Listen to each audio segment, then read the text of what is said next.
Time to clean up my music business with some Gigsoap.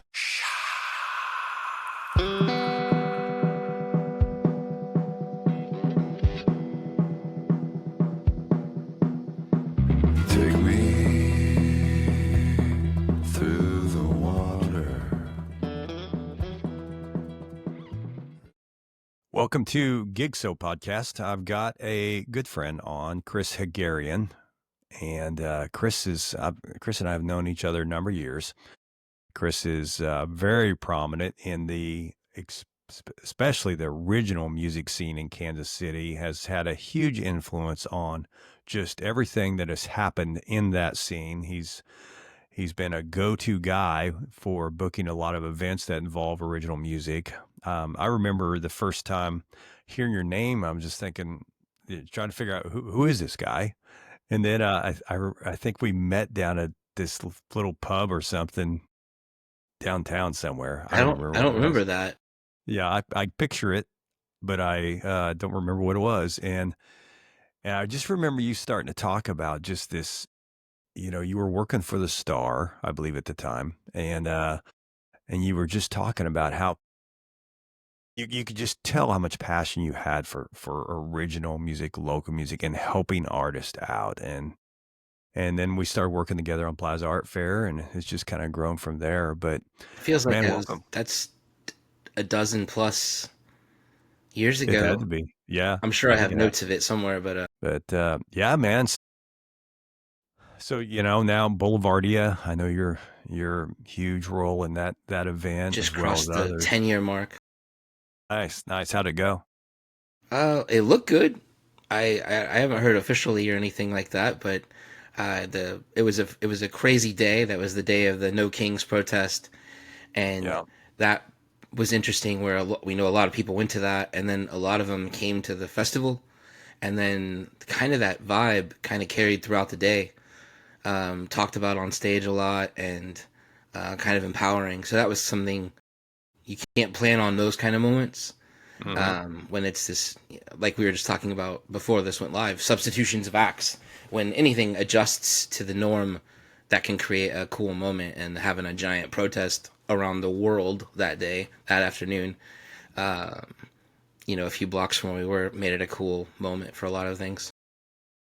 Yeah, I think especially when you're running events, you like everything to go really smooth and on Yeah, time. And avoiding curveballs from yeah, political, weather, or otherwise, I suppose. right. But But it doesn't always happen, does it? no, that's very real. Yeah. Yeah. Uh, can you share what originally got you passionate about live music? What was the start of that You know, or original music? I have a journalism degree from KU, and I was at the Star for 21 years, and I liked what I did there, but it wasn't in this world yet. And then my friend John Kreiksberg had a music blog called Patchcord. This is like '04, '05, and somewhere during that time frame, I started a concert calendar where I would email it out to people, and then I'd ask them like, "Hey, add your friends, forward this to your friends." So I was building up this little thing, and I ended up writing for my buddy's his blog Patchcord, and at the same time, I was sending these kind of scathing emails to the Bridge, 90.9 The Bridge radio station, asking them things like, "Why are we talking about Celine Dion when we can be talking about all these other bands playing around town?" And then I should have known in that moment because I worked in advertising and marketing, but you talk about Celine Dion because they're paying your bills. And but because of my intrusiveness with their concert calendar stuff, I made a relationship there, and then I had the thing going with John Kreiksberg of the Patchcord, and then at the Kansas City Star we started to launch a new magazine called Ink, as in INK, and a young reader publication. And right as that was starting um, to do well, one of my buddies who we go to South by, and our paths crossed a little bit, but we had this idea. He had this idea he brought to me. He's like, "What do you think about throwing a music festival?" And I'm like, I look back on it now, and it's like the scene in The Matrix, like the red pill or the blue pill. for Neo, and that set me on a trajectory that, you know, unbelievable trajectory. And I went and asked my boss, I'm like, can I have $25,000? And then I went and sold like 60 grand in sponsorships. And then all of a sudden we had middle of the map. And then from that, this spider web of stuff happened when with the Royals, and I met you somewhere along the way at the Plaza Art Fair, and then uh, middle of the map did really well, and then we had partnerships with Boulevard, and then that led to Boulevardia, and then you get trusted by people, and then you get to do a lot of cool things. When you, and you know this better than most, when you value the person who's writing the check to actually pay for the bands and pay you, and when they trust you, it goes a long way, and you get a lot of referrals that way. But with the radio show tonight is my or almost the 586th show tonight, 11 plus years. And if you don't know, the show is called the 8160, or every Tuesday night from 6 to 7 o'clock on 90.9 The Bridge. Talk about what's happening in and around the Kansas City music scene. And that can lend from tonight's show's all new music. It can be a show about Boulevardia. 2 weeks ago, it was all about Make Music Day, which is a worldwide day celebrated every year on June 21st. So it gives me the freedoms to let the day flex to talk about whatever we want. And we're lucky to have that platform on the Bridge for 11 plus years now. And it makes me have to pay attention to Kansas City music, which I love anyway. Friday mornings are my favorite thing because I wake up and I look at my release radar on Spotify, where the algorithm knows me better than any human, and it knows all the local stuff, and I get to listen to that and then save it, download it, find a clean edit, and play it on my radio show, or consider that for a lineup for a festival or a gig. Yeah, did you ever envision that your skating email would turn into your own show? No, and that's what's so funny. I mean, and I could, if I looked hard enough, I might be able to even find that email. I probably should look for that. But it was to John Hart, and then when the Bridge moved from Warrensburg to Kansas City 12 plus years ago, in that year somewhere before that, he's like, "What do you think about having a show?" And like before he could finish the sentence, I was like, "Yes!" Like as fast as I could, and now it's amazing because it lets me connect so many things, all the circles of my life for music stuff, and then the day job, because day jobs happen too. And for my day job, I run a nonprofit called Spray KC, where we work with artists and muralists and put up murals all over town and in schools. And then with that, we started a little mural festival, and there's now bands and murals, and once again, my little world just continues to collide. Yeah.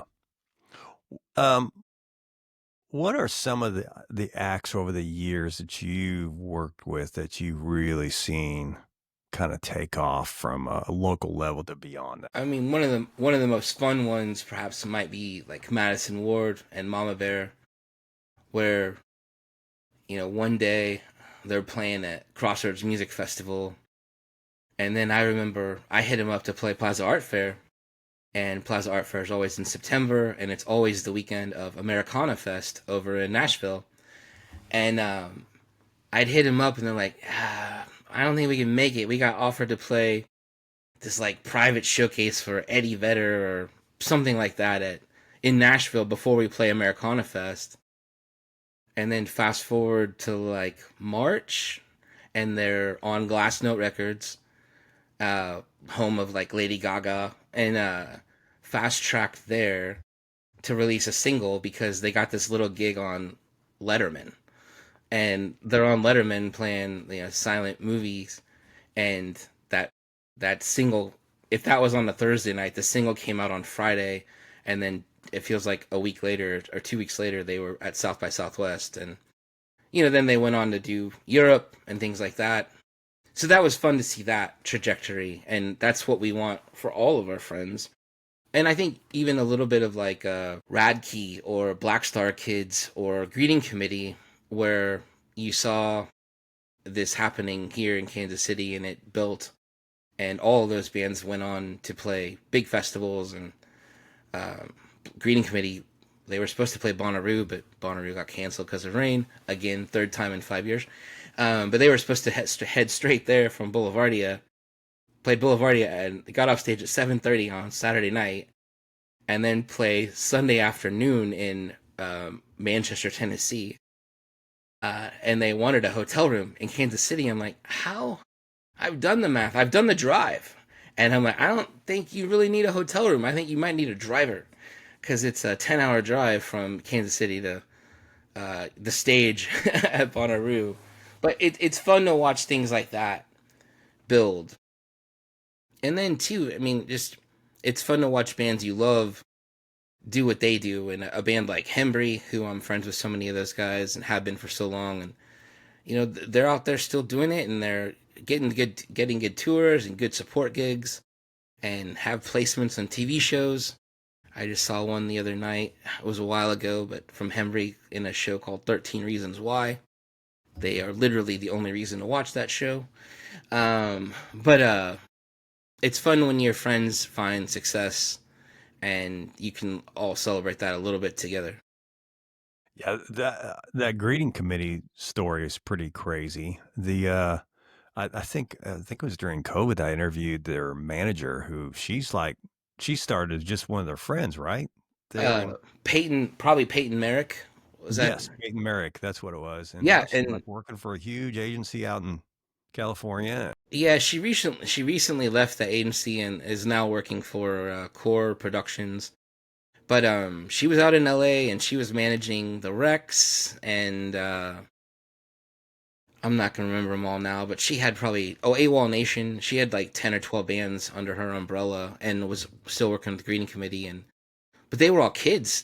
All met when they were children, and somehow the greeting committee celebrated their 10-year anniversary. And the only way I know how old she is because it's a lyric in the new single, but 26. So they have been gigging out for 10 years. And I think they played like the second Boulevardia when she would have been like 17. But yeah, I mean, their story. And then Black Star Kids was a great story too, that going into COVID, they were the last band I saw before COVID. And it was three kids, all from like Raymore or Raytown. And somehow their music got to Matty Healy of the band 1975. During COVID, they set up this record distribution deal. And then coming out of COVID, they went out on tour with Group Love in 1975 and played Bonnaroo and Coachella, all these things. And now they've gone their different ways, but two of the musicians in that project are still making music. The babe Gabe, she played Boulevardia, and her stuff's amazing. It's fun to watch the ebb and flow of it all. And then it's, at the same point too, it's also just fun to see the crowd react in any level, whether it be in a corner at a bar, or when your band plays out at the Arrowhead before the Chiefs game, like, and Tech Nine walks by and like, hey man, can I jump on stage? Like, those are the moments, right? Um, the things you can't ever plan on, but we'll remember and talk about for a long time after. So what have you seen with the Kansas City music scene since you started this? And I mean, I kind of bring this up because, I've talked to groups that come over here from St. Louis and other cities, and they talk about that they don't have this going on there. That's why they're coming here, which we're not.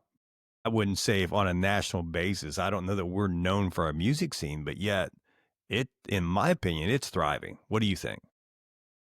It's interesting.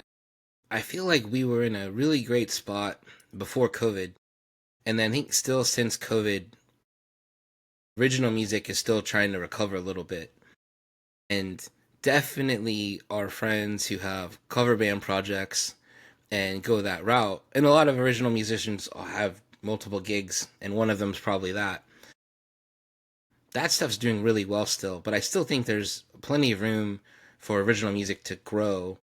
And, because of our friendship, that's one way it helps. Things like the Plaza Art Fair, where obviously people aren't necessarily there for the music, but it's that trickle down. Like, And I remember when I used to work with the Royals, and you'd have a band play before the games out there, and I could be out anywhere in a t-shirt. And I specifically remember one because it was, the dude must have been like 70 something, and I had on a shirt for Beautiful Bodies. He came up to me, he's like, how do you know that band? I'm like, oh, they're my friends. And he's like, I saw them play it at the Royals game, I love that band. And I'm like, dude's like, could be Alicia Silverino's grandfather. And the lead singer of the Beautiful Bodies is Alicia Silverino. But those are the moments I love so much, when you know that something you worked hard on, and it connects back to you in some weird little way like that, where they mention to you that that's how they found them, through something like the art fair or the Royals or a Chiefs game. Those are the good moments. But I think that I just try to to push it as hard as I can, and I'm lucky to have the radio show and have the bridge. And the bridge does amazing things for original music, where you can listen to, turn it on, and you can hear the Beatles and Led Zeppelin and Lady Gaga and the Greeting Committee, or Cat King, or Katie Gein and the Drive, like, and then at the same time, Katie Gein's about to go over to Europe with Daniel Nicole and play with her for a run of shows over there. So it all builds slowly, but it all helps and it all builds. So yeah, Well, let's pivot a bit to what do you think separates these groups that you've talked about that have gone to the next level with ones that are either still trying to figure it out or have struggled? What do you think the big difference is? one of my favorite conversations that I ever had, and I've referenced it so often on my radio show. I was booking. You know how when the grocery store closes and it becomes a trampoline gym? I was booking a couple trampoline gyms, and this is a while back. And I had Making Movies, who've gone on and toured the world, and they were playing the trampoline gym. And the owner of the gym would buy us like pizzas, and we'd hang out afterwards in like the birthday room as the band comes down from playing the gig. And I got to talking to Enrique, and he said to me, and I've said it on my show so many times, and the thing he noticed from when 10 people came to his show versus 100 people starting to come to his show was songwriting, and how important it is to be able to write a great song, to be able to put together a chorus and a hook, and melody, and smart lyrics and fun lyrics, and hopefully somewhere down the road have people sing those lyrics back to you. And that stuck with me so long. And I understand that a lot of bands will do everything they possibly can, financially, creatively, and with time, to get a single out. But it's amazing when, again, to go back to something like Madison Ward, where you're given tools and have time to sit down and write, to shop, to co-write songs, 30 songs for a record, and only use 11 of them because those are the best 11. Where I understand, if you're a local band and you all have gigs and jobs and other things going on in your life, that you can kill yourself to just get out any song at all, that's awesome. But it's when you're given the amazing set of tools, which not a lot of people are given that amazing set of tools, to be able to focus on it, to dedicate all of it to it, and then edit. Maybe that's what Enrique's talking about when he talks about going from 10 to 100 people in the crowd. And of course, now that those guys are playing big shows all over the countries, all over many countries, and getting ready for their big festival here, Americana Fest, which is in late July over in the Northeast side. But songwriting and editing, those are hugely important. And then two, I think figuring out how to engage a crowd, talk to your fans. And I know one of our good mutual friends, Miguel, from the band Run With It, does that better than most, where that dude can like dig into your soul from the stage and connect like I haven't seen people connect. And then people will hang out after the show to talk to you, to share their story. And I'm such a fan of him and his bands and his music, and how he can connect like that. So I don't know the magical formula, but some sort of connectability, and lyrics, and then also somebody in your band with a little business savvy. I'm sure you're like me, where you can love a band and you might not know a single person's other name in the band other than your main contact, Mhm. because that's who your go-to is in that band, because maybe they were studying business in college for a minute, or marketing in college for a minute, or something like that, and that they've become the point person for your dealings with. But that kind of person would help too. Yeah. Well, so, speaking of the point person here, I know you and I have had conversations in the past just about, you get in certain things like you're just asking for maybe a stage plot or an input list or just, I mean, some of the most basic stuff. And you get, it's all across the board what we get in, Yeah, you know, how much. So if, say if you got band A, that that is quality band, great band. They connect with the crowd. They do all that. And you got band B that also does that, but also gives you really organized information for your festival and makes your life easier. Does that have an impact on your future bookings it of who definitely you decide? does. Yeah. It definitely does. If there's a cancellation late, and you Hmm. like, I know this person will have this now. Yeah. And one of the best people to hit up in that cancellation is somebody like Drew Six. And actually, Miguel, as we're sitting here talking about him, he's texting me. But like somebody who has everything together and can be anywhere so fast if they're not already gigging. But then there's the other part where like Boulevardia, especially on it's called the holiday stage or the quirk stage in the past, but it's the smallest stage at Boulevardia. But it's my favorite stage at Boulevardia because it's in this nook and there's shade and there's this, I can't explain it, breeze that goes all day long. But it's a stage where you're allowed really to kind of whatever you want. And if it's a younger band that doesn't know how to do a stage plot, and you can deal with it for a little while and you still want them to play, that's pretty Mhm. cool.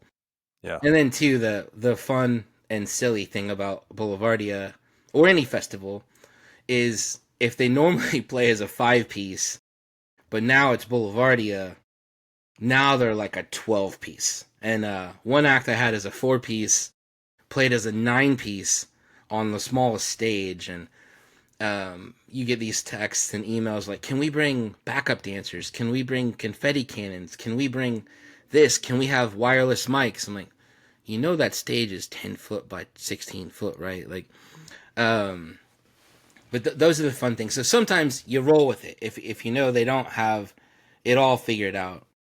Also, I've it's terrible, but like if I don't have a bio, what's up, Chat GPT? Like, let's jump in and see what that makes.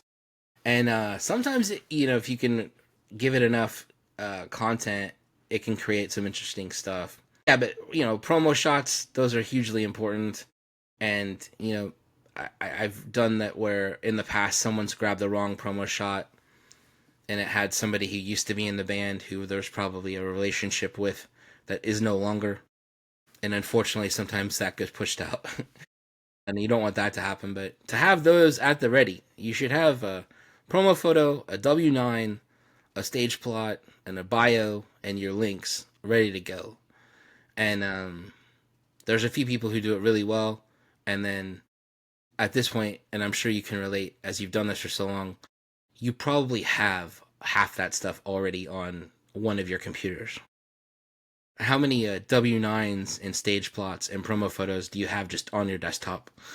Yeah, the readiness is very important, but also if it's you're wanting to lean in and give somebody a shot that hasn't had that shot yet, you roll with it. Sure. Yeah. Well, and boy, you bring up the last minute gigs. I mean, I can just from personal experience, some of the greatest gigs I've ever played were booked short notice. I Right? mean, one of them was 2 days out, and that one gig turned into a multiple year sponsorship, 7 other gigs. Wow. Um, but it was because we were able to, what you said, respond fast, respond, professionally, Yeah. And so I think it's such a huge things for bands to pay attention to that side of things. I mean, the music. So hopefully there is, like, if you're dealing with full bands, hopefully there's somebody in there that can take that on that's got that skill. Because a lot of times what I've noticed, Miguel's kind of an anomaly because normally people that are really good at that skill of connecting the crowd and can like go like that Right. are not going to be your business person too. That's you real. know? So, but he's got both, Yeah. which is kind of rare and cool. Yeah, and there's a few folks like that that can handle that. Yeah. And then but it is also funny when this just happened the other day with a band I've booked so many times, and somebody's like, "Well, he's the drummer." I'm like, I don't know him. I know my guy. I don't know the Mhm. drummer's name at all. But just, you have that one point person, and then you go from there. But Yeah. funny.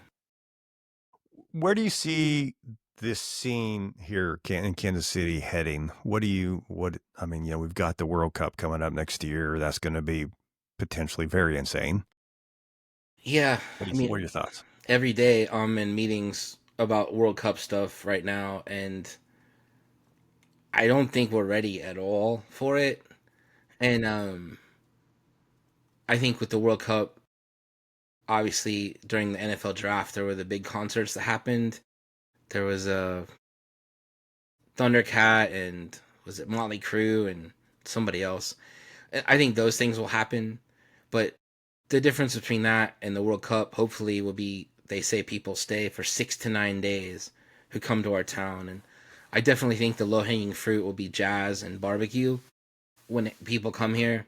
So hopefully that community can rise up to the occasion. But obviously, it'd be great if they went into the Record Bar and Warehouse on Broadway and Rhino and saw some of our great Kansas City acts as well. But I don't know how that's gonna go. I know, and I imagine you have too. You've probably tried to get into some of these rooms to be part of these things, and I have a meeting tomorrow about it, a meeting Thursday about it.